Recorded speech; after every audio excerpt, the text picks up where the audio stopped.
কাল যেভাবে পেট্রোপোলে কোনো ব্যবস্থা ছাড়াই হাজার হাজার হিন্দু বেরিয়ে এসেছেন, তাতে মুখ্যমন্ত্রী এর আগে যেমন মুসলিমদের ভয় পেতেন, এখন হিন্দুদের ভয় পাচ্ছেন।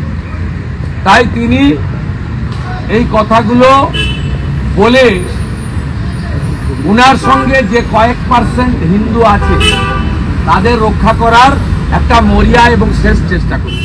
ইসকনের পক্ষ থেকে যারা গোটা পৃথিবীব্যাপী ছড়িয়ে আছেন তাদের ভয়ঙ্করভাবে রিঅ্যাক্ট করা উচিত যে বাংলাদেশে হামাস, আইএস, তালিবানের থেকেও খারাপ একটি জঙ্গিবাদ ওখানে কাজ করছে। সন্ন্যাসীদের, লয়ারদেরকে প্রায় মৃত্যুমুখে ফেলা হচ্ছে, নইলে গ্রেপ্তার করা। আমরা আরো তীব্র করব আমাদের অবরোধ, বয়কট আন্দোলন, এবং গোটা পৃথিবীর হিন্দুদের সময় হয়েছে রাজনীতির রং ভুলে ঐক্যবদ্ধ হওয়া। আজ যেভাবে পরিকল্পিতভাবে শুনানি পিছিয়ে দেওয়া হলো, শুনানি পিছিয়ে যায়নি।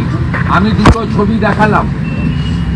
একটা সিনিয়র অ্যাডভোকেট রমেন রয়, তিনি আইসিইউতে আছেন, প্রায় মৃত্যুমুখে।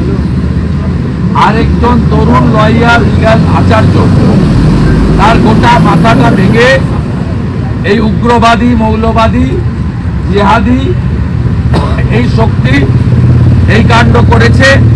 70 জন হিন্দু লয়ার, তাদেরকে ফলস মামলায় ইমপ্লিকেট করা হয়েছে এবং অসমর্থিত সূত্রে খবর পাচ্ছি তাদেরকে গ্রেপ্তারও করা হয়েছে।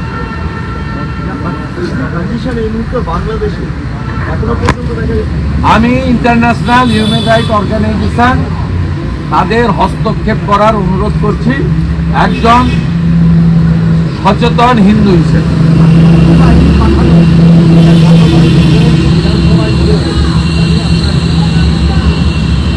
মুখ্যমন্ত্রী একই অঙ্গে অনেক রূপ। তিনি এখানে হিন্দুরা ঐক্যবদ্ধ হচ্ছেন। কাল যেভাবে পেট্রোপোলে কোনো ব্যবস্থা ছাড়াই হাজার হাজার হিন্দু বেরিয়ে এসেছেন, তাতে মুখ্যমন্ত্রী এর আগে যেমন মুসলিমদের ভয় পেতেন, এখন হিন্দুদের ভয় পাচ্ছেন। তাই তিনি এই কথাগুলো বলে উনার সঙ্গে যে কয়েক পার্সেন্ট হিন্দু আছে তাদের রক্ষা করার একটা মরিয়া এবং শেষ চেষ্টা করছে।